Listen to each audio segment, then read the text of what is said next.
อ้าวเบิ่งเนาะน้ำปีนี่สำไรเนาะปีหน้าจะมาถามอีกว่าสิยกอีกจากเส้นเนาะ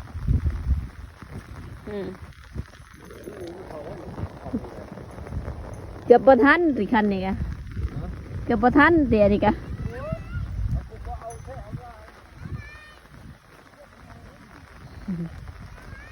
โอ้ย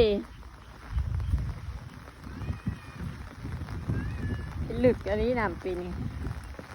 ซับปีกายนี่นะปีกายกับแบบนี้แล้ว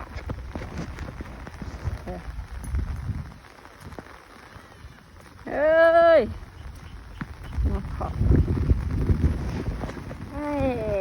น้ำมันก็ได้ฝนตก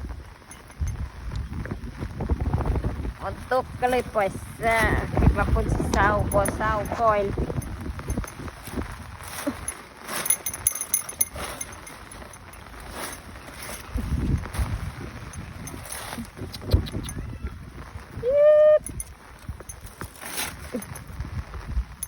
แบบไหน